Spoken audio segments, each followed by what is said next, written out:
कश्मीर के मुख्यमंत्री उमर अब्दुल्ला ने जम्मू कश्मीर विधानसभा में पूर्व प्रधानमंत्री डॉक्टर मनमोहन सिंह को श्रद्धांजलि अर्पित की। उमर अब्दुल्ला ने कहा, डॉक्टर मनमोहन सिंह का योगदान भारतीय राजनीति और समाज के लिए अस्मरणीय रहेगा।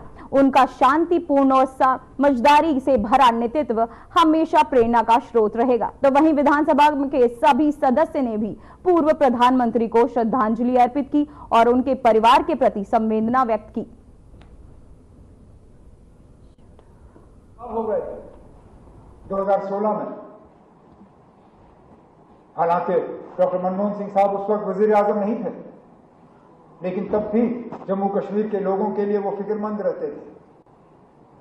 एक ग्रुप लाए, वो जम्मू में बैठे, श्रीनगर में बैठे, और जो जो उनसे मिलना चाहते थे उनसे मिले। गर्ज सिर्फ उनका ये था कि जो खराब हालात थे वो रुक जाए, जो लोगों की परेशानी थी वो परेशानी हल हो। बहुत मतलब मैं कहूं तो मिसअंडरस्टूड, और बिल्कुल सही कहा उन्होंने जाते जाते, जब उन्होंने अपनी आखिरी प्रेस कॉन्फ्रेंस की, कहा कि मैं मान के चलता हूं कि history will be a better जज of me than contemporary times, और शायद वही हुआ। इतने साल बाद शायद आज हमें एहसास है कि वो कौन थे जो 10 साल इस मुल्क के वजीर आजम रहे। कौन सा दुनिया का लीडर ऐसा नहीं है जो उनकी। तो वहीं उप मुख्यमंत्री सुरेंद्र चौधरी ने मीडिया से बातचीत में पुष्टि की कि जम्मू के लोगों से किया गया एक है। उन्होंने कहा कि अब समान अवसर स्थापित हो गए हैं जो जम्मू कश्मीर के विकास और समृद्धि के लिए अहम है। वहीं सुरेंद्र चौधरी ने यह भी आश्वासन दिया कि जम्मू कश्मीर के लोगों की चिंताओं को लगातार उजागर किया जाएगा और उनका समाधान भी किया जाएगा।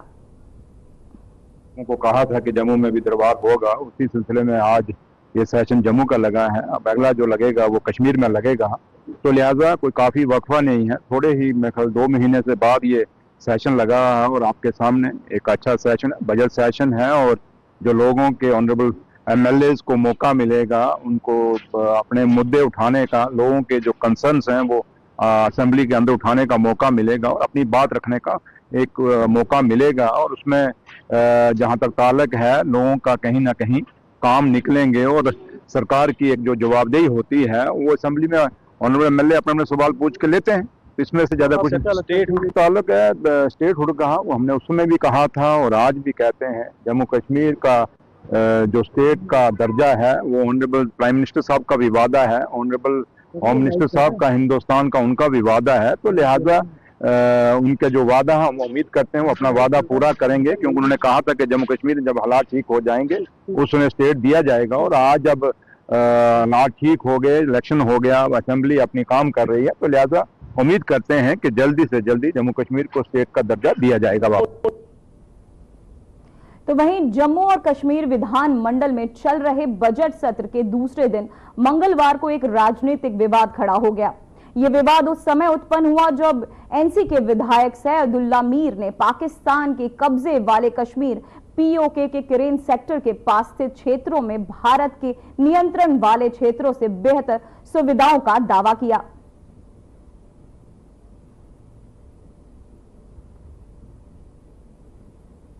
तो वहीं बीजेपी ने जताई कड़ी आपत्ति। NC MLA का बयान भ्रामक। साथ ही आपको बताते चले NC विधायक के बयान से राजनीतिक तूफान उठ गया।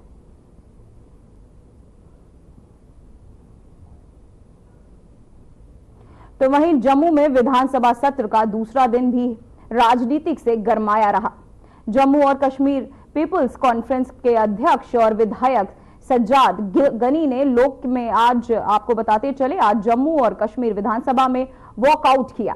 वहीं सज्जाद गनी लोन ने सवाल उठाया कि उनके संशोधन प्रस्ताव में अनुच्छेद 370 की बहाली मौजूदा पुलिस सत्यापन प्रणाली को खत्म करने और आपको बताते चले 1900 की चुनावों में कथित धांधली की गई थी। तो वहीं आपको बताते चले 1947 में चुनाव में हुए कथित धांधली की जांच का कोई उल्लेख नहीं किया गया था, ऐसा उन्होंने कहा। तो वहीं जम्मू और कश्मीर के में हुए 1987 में हुए धांधली पर उन्होंने ये बात कही जिसमें संशोधन प्रस्ताव पर भड़का। जम्मू ने विधानसभा सत्र का ये दूसरा दिन, जहां आपको बताते चले कि जम्मू एंड कश्मीर के विधानसभा का ये दूसरा दिन था जहां बजट सत्र से सज्जाद ने किया वॉकआउट। तो वहीं पीडीपी के अध्यक्ष महबूबा मुफ्ती ने बीते सोमवार को सत्तारूढ़ सरकार पर जम्मू कश्मीर में बीजेपी के एजेंडे को मौन समर्थन देने का आरोप लगाया। महबूबा ने कहा कि उमर अब्दुल्ला ने नेतृत्व वाली सरकार राज्य के प्रमुख मुद्दों पर चुप्पी साधे हुए है और उससे जम्मू कश्मीर में वास्तविक समस्याओं का समाधान नहीं किया गया है। तो वहीं महबूबा ने जम्मू एंड कश्मीर विधानसभा में एलजी मनोज सिन्हा के संबोधन पर प्रतिक्रिया देते हुए कहा, यह भाषण गणतंत्र दिवस या स्वतंत्रता दिवस के भाषण से अलग नहीं था। जैसा कि आपने भी सुना होगा, आज लेफ्टिनेंट गवर्नर साहब का एड्रेस हुआ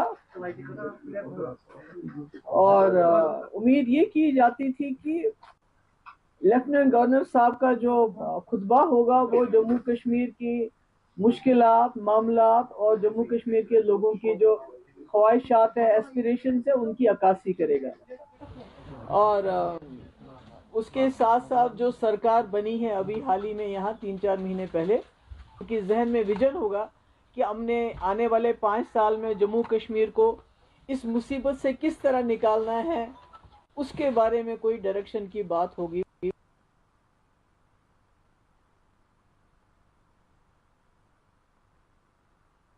के deputy commissioner DC Manzoor Ahmad Qadri ने आज वित्तीय वर्ष 2024-25 के लिए कॉर्पोरेट सामाजिक उत्तरदायित्व CSR कार्यों की प्रगति का आकलन करने के लिए एक समीक्षा बैठक की अध्यक्षता की। इस बैठक के दौरान डीसी कादरी ने चल रही परियोजनाओं को समय पर पूरा करने की आवश्यकता पर जोर दिया और CSR पहलों से जिले के विकास और सकारात्मक प्रभाव को उजागर किया। तो वहीं बैठक में वित्तीय वर्ष 2025-26 के लिए कार्य योजना पर भी चर्चा की गई।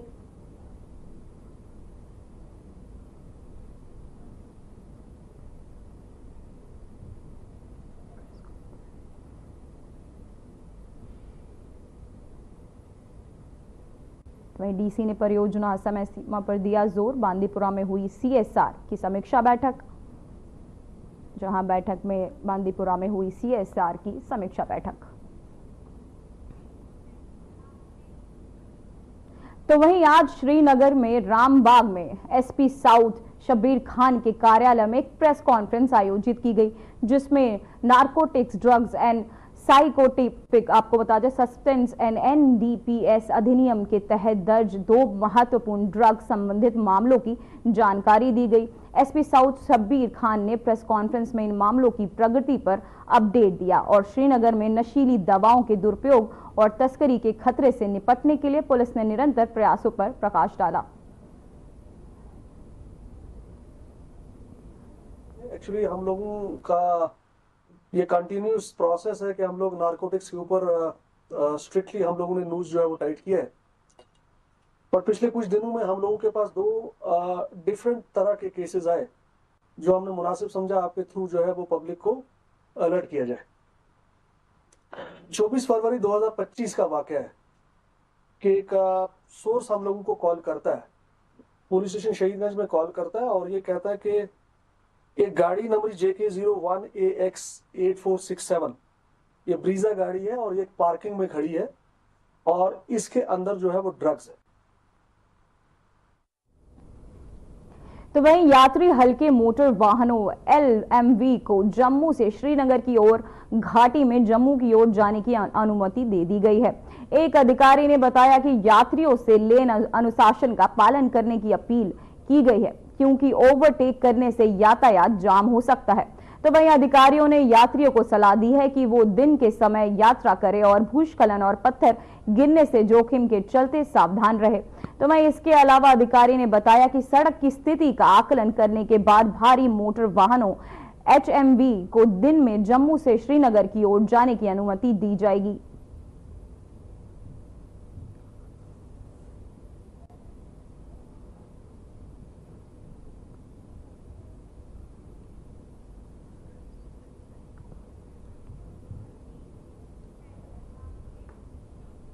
तो वही खबर जम्मू से है, जहां अधिकारियों ने जम्मू पुंछ राष्ट्रीय राजमार्ग के हिस्से के रूप में भीमबर गली सुरंग के निर्माण के लिए उद्घाटन विस्फोट किया। रक्षा प्रवक्ता आपको बताते चले कि रक्षा प्रवक्ता ने इसे जम्मू और कश्मीर के पीर पंजाल क्षेत्र में एक महत्वपूर्ण बुनियादी ढांचा परियोजना के निर्माण के लिए महत्वपूर्ण मील का पत्थर बताया। ये परियोजना राजौरी से पुंछ तक चुनौतीपूर्ण इलाके में और सैनिकों और आम जनता की आवाजाही के लिए एक वैकल्पिक दूरी के रूप में काम करेगी।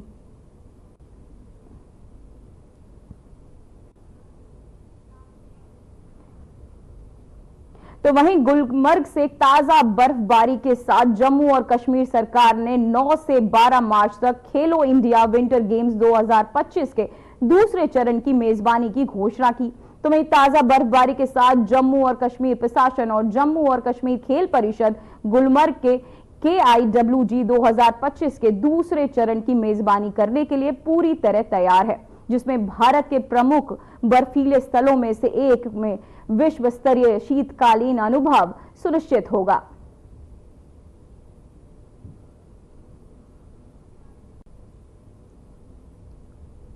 शेड्यूल था, क्योंकि पिछले हफ्ते स्नो अवेलेबिलिटी नहीं थी तो इसको पोस्टपोन किया गया था।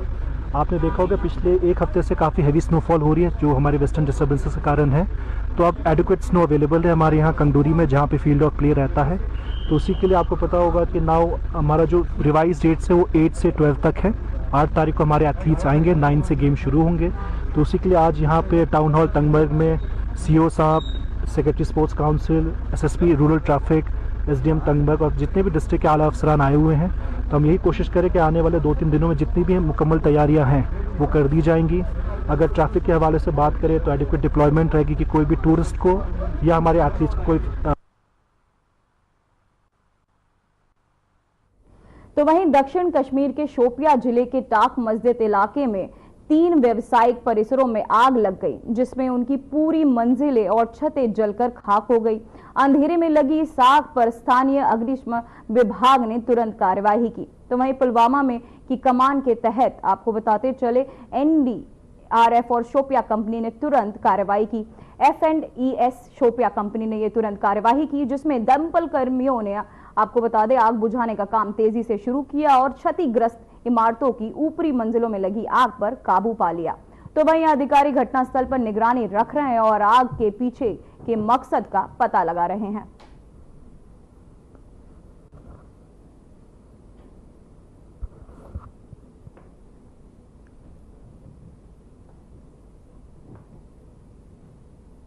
तो वहीं आज विधानसभा में मुख्यमंत्री योगी का संबोधन था, जहां उन्होंने कहा कि हमारा आदर्श सर्व भवन्तु सुखिम है। इसका आदर्श उदाहरण महाकुंभ है। संबल में 26 वर्षों बाद जलाभिषेक किया गया। उन्होंने कहा कि आपको बताते चले, उन्होंने कहा कि 68 तीर्थों में 54 को ढूंढना विरासत का हिस्सा है। हमने यही कहा है कि जो हमारा है हमें मिलना चाहिए। संभल पर विधानसभा से बोलते हुए मुख्यमंत्री CM योगी आदित्यनाथ ने कहा कि एक शरारत ये के तहत संभल में 67 तीर्थों और 59 कूपों की निशानी मिटाने की कोशिश की गई। आप भारत की आस्था के साथ खिलवाड़ करते हैं। आपने कहा कि हमारी सोच सांप्रदायिक है, लेकिन आप हमें बताएं कि हम कैसे सांप्रदायिक हो सकते हैं। 26 फरवरी को संभल में 56 वर्षों के बाद शिव मंदिर में जलाभिषेक का कार्यक्रम भी हो रहा था।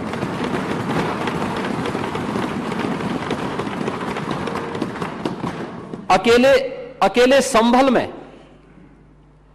67 तीर्थ थे और 19 कूप भी थे, जिनको एक शरारत के तहत एक निश्चित समय के अंदर समाप्त कर दिया गया और जिनमें से 68 तीर्थों में से 54 तीर्थों को ढूंढना ये तो हमारी विरासत का हिस्सा है और हमने तो वही किया है।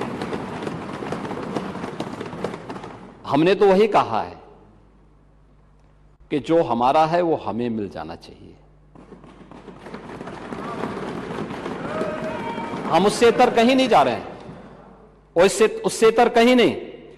और 19 जो कूप हैं उन्हें भी मुक्त कराया गया है। सच कड़वा होता है और उस कड़वे सच को स्वीकार करने की सामर्थ्य भी होनी चाहिए। लेकिन आपने बोला है, मुझे बहुत अच्छा लगा। उपचुनाव की भी आपने चर्चा की, लेकिन आपके यहां तो चुनाव के एक्सपर्ट शिवपाल जी हैं।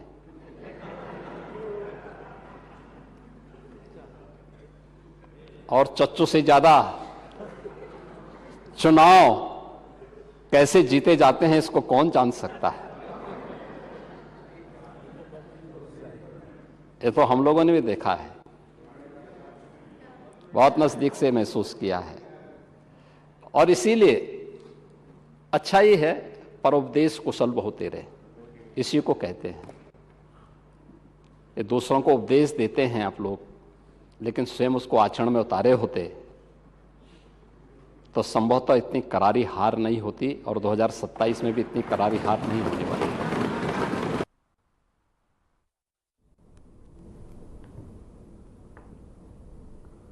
तो वहीं उत्तर प्रदेश के मुख्यमंत्री योगी आदित्यनाथ ने समाजवादी पार्टी पर गंभीर आरोप लगाए। उन्होंने कहा, आप भारत की आस्था के साथ खिलवाड़ करते हैं। आपने हमारी सोच को सांप्रदायिक बताया, लेकिन हमसे पूछे कि कैसे हम सांप्रदायिक हो सकते हैं। हम तो सबका साथ, सबका विकास की बात करते हैं। योगी ने महाकुंभ के आयोजन का भी जिक्र किया। उन्होंने क्या कुछ कहा, आइए आपको सुनाते हैं।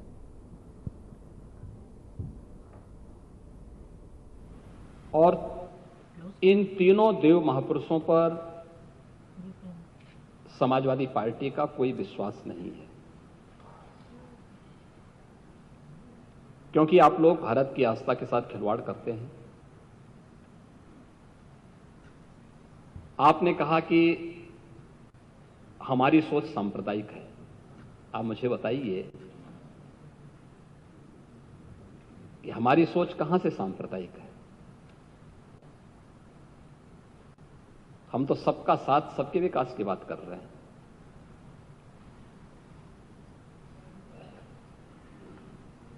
हमारा तो आदर्श है, सर्वे भवन्तु सुखिनः सर्वे सन्तु निरामयाः।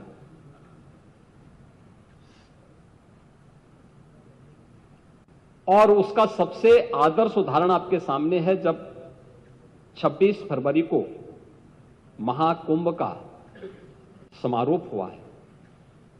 45 दिन के इस आयोजन ने भारत के विरासत और विकास की एक अनुपम छाप न केवल भारत में बल्कि दुनिया के सामने भारत की छोड़ी है। क्या उसमें कोई भेदभाव किसी के साथ हुआ? न जाति का भेद था, न क्षेत्र का भेद था, न मत और मजहब का भेद था। 100 से अधिक देशों के लोग आए, बड़े श्रद्धाभाव के साथ आए। उपचुनाव की भी आपने चर्चा की, लेकिन आपके यहां तो चुनाव के एक्सपर्ट शिवपाल जी हैं।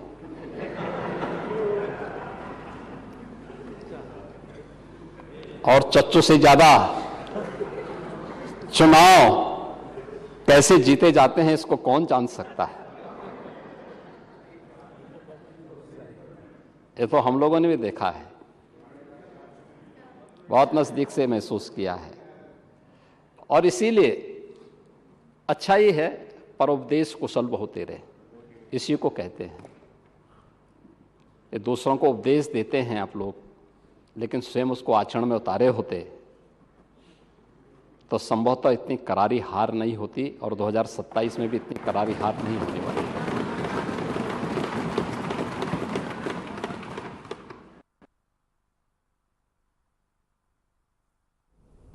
तो वहीं मुख्यमंत्री पुष्कर सिंह धामी ने नेहरू स्टेडियम में विकसित भारत विकसित उत्तराखंड मेगा इवेंट का भव्य उद्घाटन किया। प्रदर्शनी का उद्देश्य सरकार के तहत चलाई जा रही विभिन्न जन कल्याणकारी योजनाएं और विकास कार्यों को जनता तक पहुंचाना था। मुख्यमंत्री धामी ने प्रदर्शनी में विभिन्न स्टॉलों का निरीक्षण किया और संबंधित विभागों से उनके कार्यों की जानकारी ली।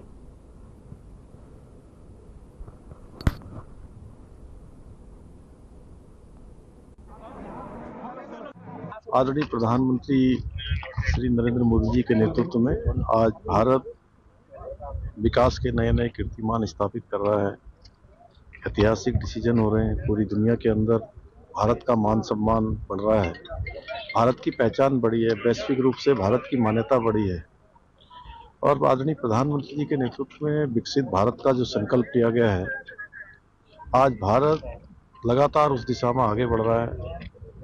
उत्तराखंड भी इसमें अपना योगदान दे रहे हैं। आदरणीय प्रधानमंत्री जी के मार्गदर्शन में हर क्षेत्र में उत्तराखंड भी आज, चाहे SDG इंडेक्स हो या विकास की दर कम होनी हो या नवाचार करने हो या अभी अभी राष्ट्रीय खेलों का यहाँ पर आयोजन हो, ऐसे अनेक प्रकार के आयोजनों से लगातार आज देवभूमि आगे बढ़ रही है और हमारे प्रधानमंत्री जी के विकसित भारत के संकल्प में अपना योगदान देने के लिए हर समय प्रयास कर रही है।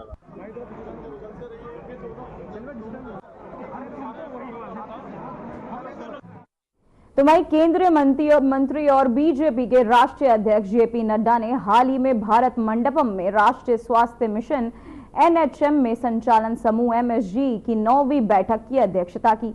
इस बैठक में राष्ट्रीय स्वास्थ्य मिशन के विभिन्न पहलुओं पर चर्चा की गई और स्वास्थ्य सेवा में सुधार के लिए महत्वपूर्ण निर्णय भी लिए गए। तो वहीं JP नड्डा ने बैठक में स्वास्थ्य से क्षेत्र में सुधार की दिशा में सरकार की योजनाओं और प्रयासों पर भी प्रकाश डाला।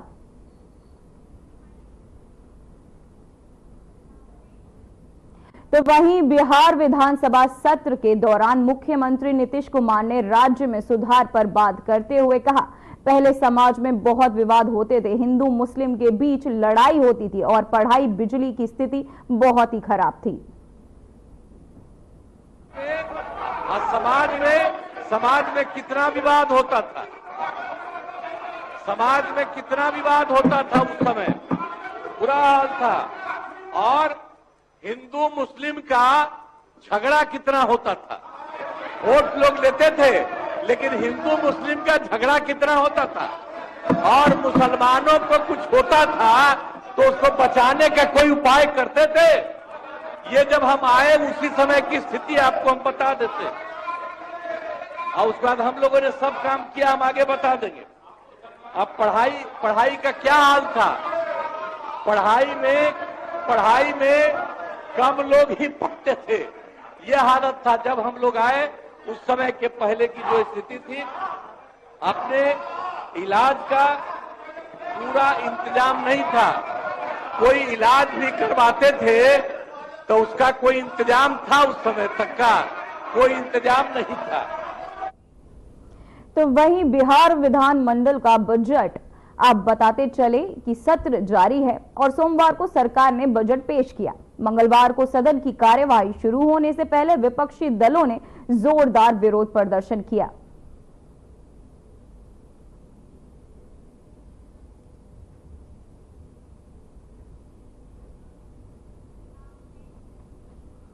तो वहीं दिल्ली के यमुना खादर इलाके में झुग्गियां तोड़ने की मुहिम शुरू होने से पहले यहां रहने वाले लोगों ने अपनी झुग्गियां खुद ही खाली कर दी।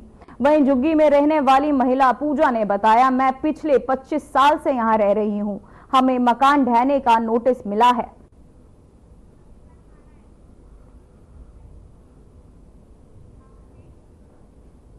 तो वहीं जिला बरनाला के विधानसभा हल्का भदौड़ा के गांव रामगढ़ स्थित सरकारी हाई स्कूल में शिक्षकों के तहत 8वीं कक्षा के छात्रों को बेरहमी से पिटाई का मामला सामने आया है।